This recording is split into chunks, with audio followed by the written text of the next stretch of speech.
بسم اللہ الرحمن الرحیم۔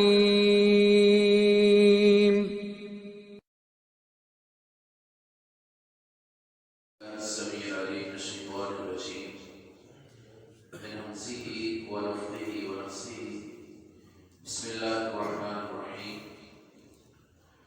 پارہ نمبر 26 سورۃ الفتح، صفحہ نمبر 920۔ الحمدللہ، میں اللہ تعالیٰ کی توفیق و مدد سے آیت نمبر 5 تک پڑھا تھا۔ آج انشاءاللہ اللہ تعالیٰ کی توفیق و مدد سے آیت نمبر 6 سے سب شروع کریں گے۔ اللہ تعالیٰ سے یہ دعا ہے، اللہ تعالیٰ مجھے اور آپ کو عمل کرنے کی توفیق عطا فرمائے۔ ماقبل سبق میں ہم پڑھ رہے تھے، اللہ تعالیٰ فرماتے ہیں کہ جو ایمان والے مرد ہیں، ایمان والی عورتیں ہیں، اللہ تعالیٰ ان کو اپنی بنائی ہوئی جنتوں میں داخل فرمائیں گے اور ان سے ان کی جو کمیاں کوتاہیاں، ان سے جو گناہ سرزد ہوئے ہیں، اللہ تعالیٰ ان کو معاف فرما دیں گے، ان کو مٹا دیں گے۔ اور یہ بہت بڑی کامیابی ہے۔ آیت نمبر 6 سے سب شروع کرتے ہیں۔ وَيُعَذِّبَ الْمُنَافِقِينَ وَالْمُنَافِقَاتِ۔ اللہ تعالیٰ منافق مردوں کو اور منافق عورتوں کا تذکرہ کر رہے ہیں۔ اللہ تعالیٰ ان کو عذاب دیں گے۔ وَيُعَذِّبَ الْمُنَافِقِينَ وَالْمُنَافِقَاتِ وَالْمُشْرِكِينَ وَالْمُشْرِكَاتِ، اور مشرک مردوں کو اور مشرک عورتوں کو۔ آپ کے یہ علم میں ہوگا کہ ہم صلح حدیبیہ کی جو شرائط ہیں ان کے بارے میں پڑھ رہے تھے۔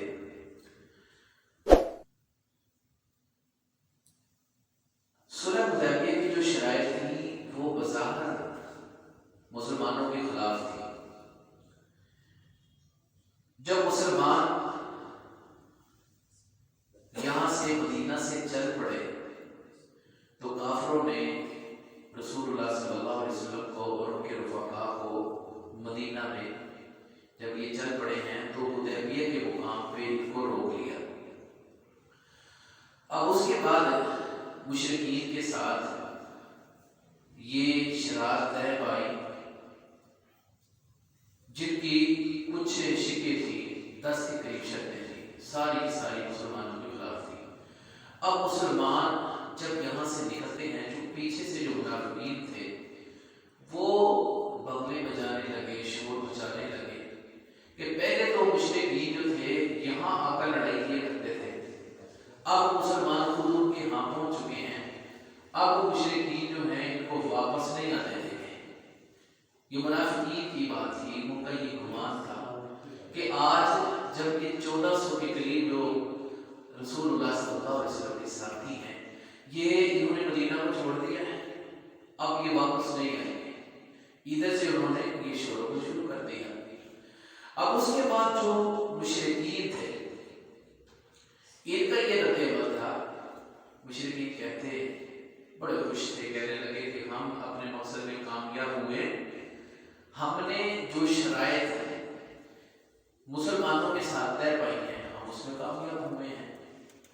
اور ظاہری طور پر ان کو وہ شرائط جو تھی ان کو حق میں نظر آ رہی تھی کہ یہ جو شرطیں ہیں یہ ہمارے حق میں ہیں، لیکن ان کا نقصان مشرکین کو بہت زیادہ ہوا۔ اب اس کے بعد اللہ کے رسول صلی اللہ علیہ وسلم جب صحابہ کو لے کر مدینہ میں پہنچتے ہیں تو جو منافقین کا یہ گمان تھا وہ خواب میں بدل گیا۔ اب پریشان ہو گئے، کہنے لگے کہ تو مسلمان واپس آ گئے اور دوسرا ان کے ساتھ صلح بھی ہو گئی، اب یہ اور زیادہ منافقت میں بڑھ گئے۔ تو اللہ تعالیٰ نے منافقین کا فیصلہ کیا۔ اللہ فرماتے ہیں وَيُعَذِّبَ الْمُنَافِقِينَ وَالْمُنَافِقَاتِ وَالْمُشْرِكِينَ وَالْمُشْرِكَاتِ، اور اللہ تعالیٰ عذاب میں مبتلا کریں گے منافقین کو اور منافق عورتوں کو اور مشرکین مردوں کو اور مشرکین عورتوں کو۔ فِي الصَّالِحِينَ بِاللَّهِ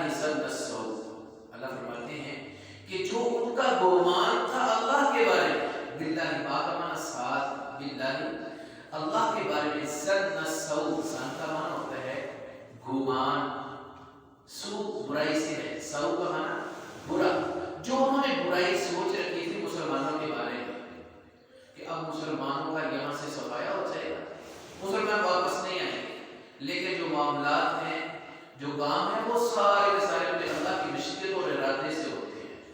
تو اللہ تعالیٰ فرماتے ہیں علیہم دائرۃ السوء، یہ جو ان کی برائی تھی، ان کا یہ گمان تھا، اس کا دائرہ، اس کی گردش انہی کے اوپر ہے، وبال جو تھا انہی کے اوپر ہے. تو اللہ تعالیٰ فرماتے ہیں وغضب اللہ علیہم، وقمنا اور غاضب اللہ، اللہ کا غصہ، اللہ کی ناراضگی علیہم پر، منافقین پر، مشرکین پر اللہ کی ناراضگی، اللہ کا غصہ ہے، غضب ہے. وَلَعَنَهُمْ، اور اللہ کی لعنت ہے ان پر. اللہ کی لعنت یہ ہے کہ وہ اللہ کی رحمت سے محروم ہیں. وَأَعَدَّ لَهُمْ جَهَنَّمَ، اور اللہ فرماتے ہیں ہم نے ان کے لیے تیار کیا ہے جہنم کو، آگ ان کا ٹھکانہ ہے. وَسَاءَتْ مَصِيرًا، حکمنا اور ساکمنا پہ برا.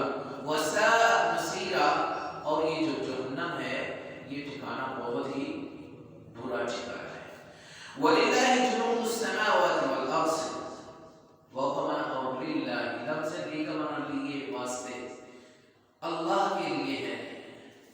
جنود السماء، لشکر.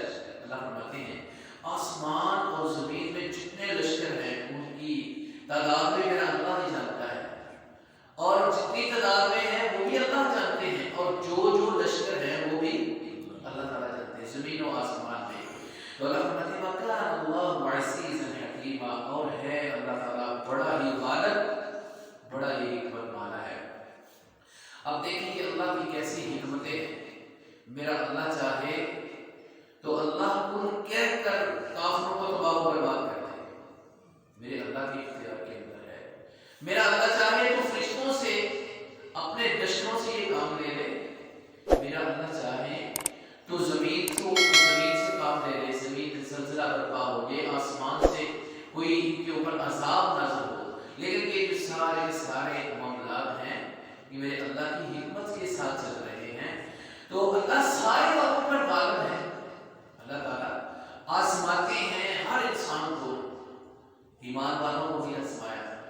اور دیکھیں کہ ایمان والے کس قدر ایمان میں زیادہ ہیں، یہ اللہ اور اس کے رسول کے لیے کس قدر نکلنے کے لیے تیار ہیں، اپنی جانوں کا نذرانہ دینے کے لیے، اپنے مال کا نذرانہ دینے کے لیے.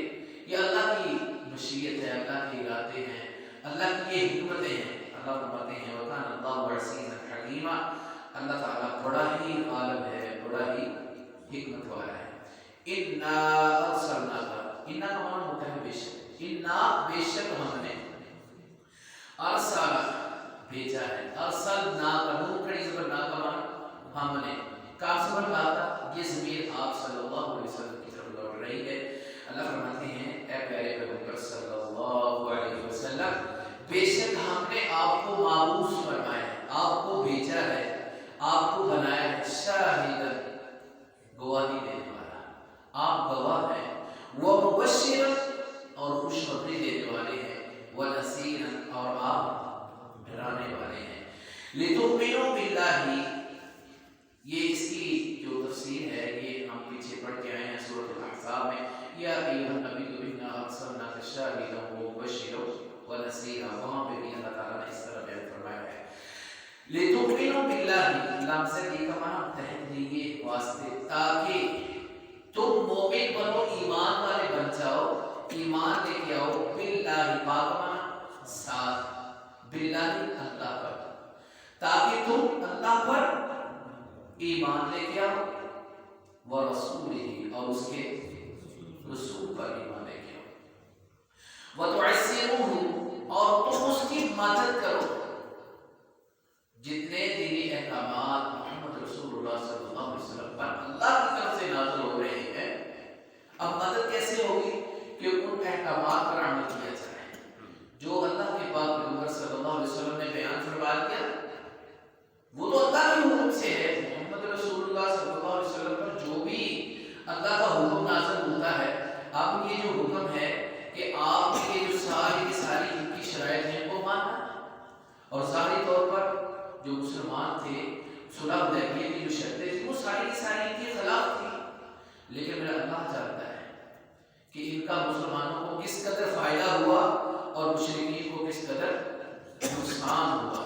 تو اللہ فرماتے ہیں آپ کا کام ہے کہ آپ اللہ اس کے رسول پر ایمان لے کے آؤ، اور اور جتنے دینی احکامات ہیں ان پر آپ راضی ہو، ان پر ایمان لے کے آؤ، ان کو مانو۔ اس کا معنی یہ ہے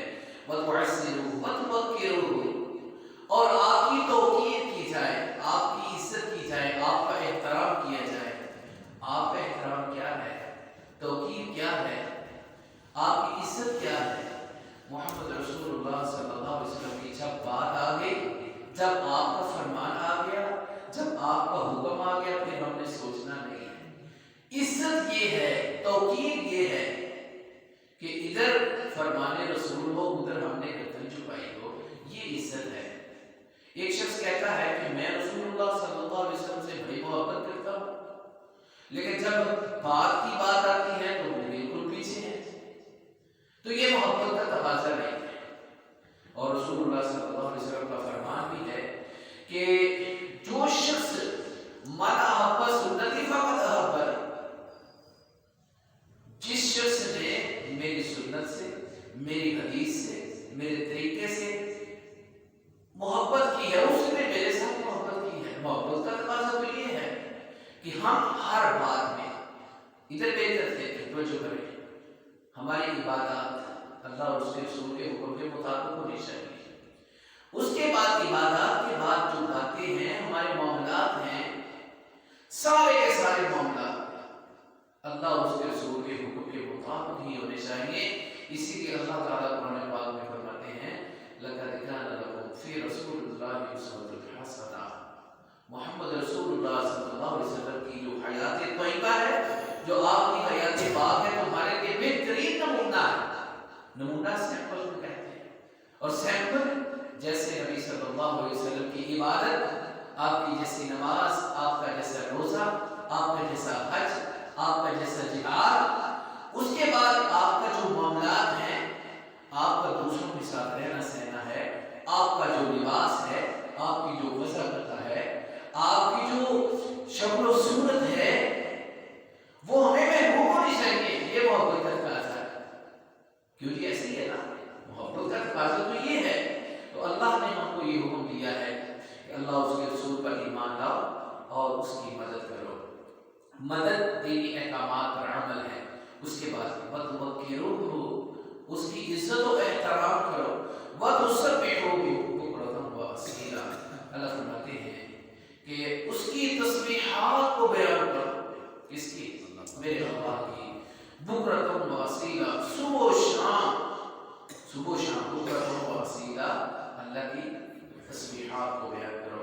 اور ویسے بھی انسان کو اپنی جو زندگی ہے اس میں ہر وقت اللہ کے ذکر کو شامل حال رکھنا چاہیے۔ کامیابی اسی کے اندر صبح و شام کے اذکار کو لازمی کرنے چاہیے، ان کو نہیں ترک کرنا چاہیے۔ اس میں خیر ہے، اس میں برکت ہے، یہ میرے اللہ کا حکم ہے۔ اور ویسے بھی محمد رسول اللہ صلی اللہ علیہ وسلم نے کیا صحابہ کی تربیت کی، اللہ کی قسم قدم قدم پہ رہنمائی فرما دی محمد رسول اللہ صلی اللہ علیہ وسلم۔ ایسے ہی دن کا آغاز ہوتا ہے تو ہم اپنے دن کا آغاز ان دعاؤں کے ساتھ، وہ دعائیں جو رسول اللہ صلی اللہ علیہ وسلم نے سکھائی ہیں، جو مسنون ہیں، انہی کے ساتھ کرتے رہنا چاہیے۔ آپ یاد رکھیں، ان کا فائدہ بھی ہے دنیا میں بھی۔ حدیث میں آتا ہے جو شخص صبح کے اذکار کرتا ہے شام تک اللہ کی حفاظت میں ہوتا ہے۔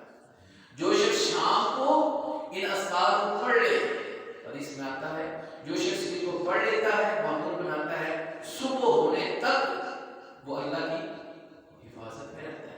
تو اللہ تعالیٰ سے دعا کریں اللہ مجھے بھی ہم سب کو عمل کرنے کی توفیق عطا فرمائے۔ ابھی نیا متلفظ سے پڑھ لیں، اعوذ باللہ من الشیطان الرجیم وَيُعَذِّبَ الْمُنَافِقِينَ وَالْمُنَافِقَاتِ وَالْمُشْرِكِينَ وَالْمُشْرِكَاتِ الظَّانِّينَ،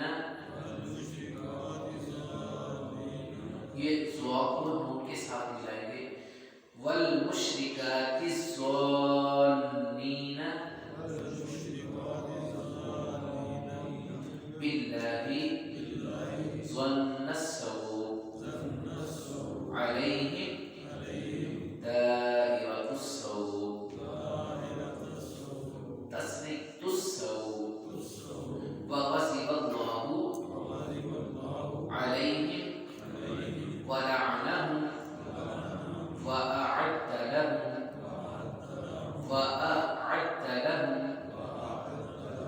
یہ حمزہ اور عین دونوں ساتھ ساتھ ہیں. تو جب ہم ایسے پڑھیں گے نا وَأَعَدَّ لَهُمْ تو یہ دونوں حمزہ پڑھے جائیں گے. حمزہ اور عین کے اندر فرق پیدا کریں. وَأَعَدَّ لَهُمْ جَهَنَّمَ وَسَاءَتْ مَصِيرًا وَلِلَّهِ جنود السماوات والأرض وكان الله عزيزا حكيما إنا